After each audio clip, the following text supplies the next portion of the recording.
বাংলাদেশ জামায়াতে ইসলামীর রাজনৈতিক উত্থান দেশের স্বাধীনতা, সার্বভৌমত্ব এবং ভবিষ্যতের জন্য একটি বড় ধরনের হুমকি বলে মন্তব্য করেছেন নুরুল হক নূর। জুলাই গণ অভ্যুত্থানের চেতনাকে ধারণ করতে হলে দেশের তরুণ সমাজকে জামায়াতের রাজনীতি এবং তাদের চক্রান্ত সম্পর্কে অত্যন্ত সতর্ক থাকার আহ্বান জানিয়েছেন তিনি গভীর উদ্বেগ প্রকাশ করে বলেন, অন্তর্বর্তী সরকারের সময় রাষ্ট্রের বিভিন্ন গুরুত্বপূর্ণ সরকারি প্রতিষ্ঠান ও পুলিশ প্রশাসনে ছাত্রদের ব্যবহার করে জামাতপন্থীদের পদায়ন করার চেষ্টা করা হয়েছে। দেশের সামগ্রিক নিরাপত্তা, স্বাধীনতা ও সার্বভৌমত্ব রক্ষায় জামাতের কথিত ষড়যন্ত্রের বিরুদ্ধে এখনই জাতীয় ঐক্য গড়ে তোলার তীব্র আহ্বান জানিয়েছেন নুরুল হক নূর।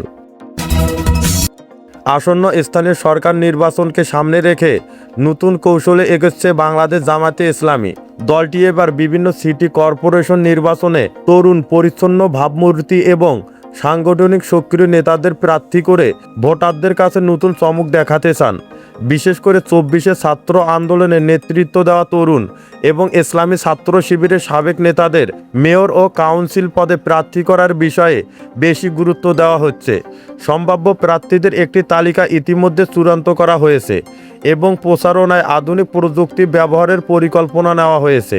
দেশের প্রধান সিটিতে তরুণ ও দক্ষ নেতাদের প্রার্থী করার মাধ্যমে ইতিবাচক সাড়া পাওয়ার আশা করছে জামায়াতে ইসলামী। কার্যক্রম নিষিদ্ধ থাকা আওয়ামী লীগ নেতাদের স্থানীয় সরকার নির্বাচনে প্রার্থী হওয়ার সুযোগ বন্ধ করতে নির্বাচন কমিশনকে প্রস্তাব দিয়েছে বাংলাদেশ জামায়াতে ইসলামী।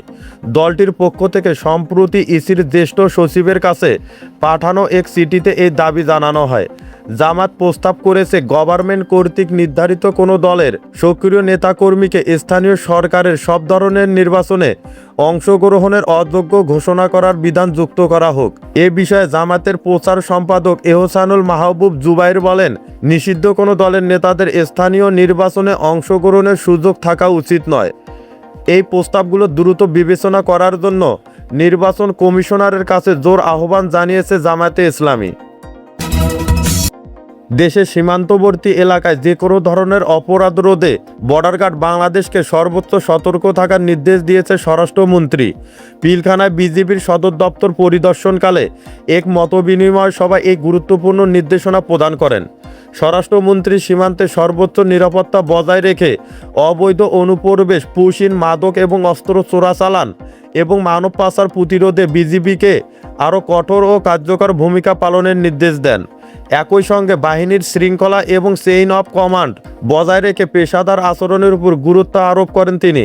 দেশের সীমান্ত ও সার্বভৌমত্ব রক্ষায় বিজিবি সদস্যদের সততা ও নিষ্ঠার সঙ্গে দায়িত্ব পালন করার আহ্বান জানিয়েছেন স্বরাষ্ট্রমন্ত্রী সালাউদ্দিন আহমেদ।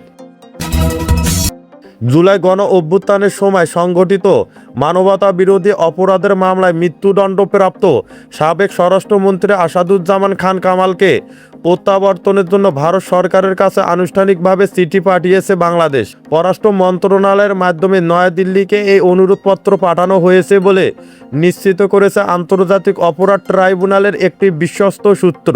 চিঠি প্রসঙ্গে সাবেক স্বরাষ্ট্রমন্ত্রীর বিরুদ্ধে ট্রাইব্যুনালের দেওয়া মৃত্যুদণ্ডের রায়ের কপিও ভারত সরকারের কাছে পাঠানো হয়েছে।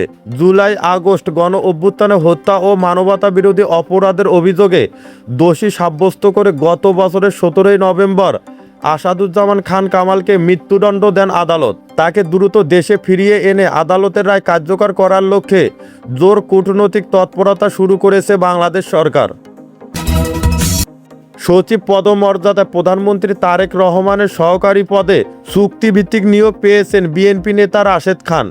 রাষ্ট্রপতির আদেশক্রমে জনপ্রশাসন মন্ত্রণালয় থেকে জারি করা এক প্রজ্ঞাপনে এই নিয়োগের বিষয়টি জানানো হয়েছে। প্রজ্ঞাপন অনুযায়ী অন্য কোনো পেশা বা ব্যবসা এবং সরকারি বেসরকারি প্রতিষ্ঠানের সঙ্গে সম্পর্ক পরিত্যাগের সত্ত্বে এই নিয়োগ দেওয়া হয়েছে। নিয়োগের পর ফেসবুকে দেওয়া এক পোস্টে রাশেদ খান বলেন, দেশের জনগণের আস্থা ও বিশ্বাসের প্রতি প্রধানমন্ত্রী তারেক রহমান তাকে এই গুরুত্বপূর্ণ দায়িত্বে নিয়োগ দেওয়ায় তিনি গভীরভাবে কৃতজ্ঞ। অর্পিত দায়িত্ব যেন সম্পূর্ণ সততা ও আস্থার সঙ্গে পালন করতে পারেন, সেজন্য তিনি সবার কাছে দোয়া চেয়েছেন।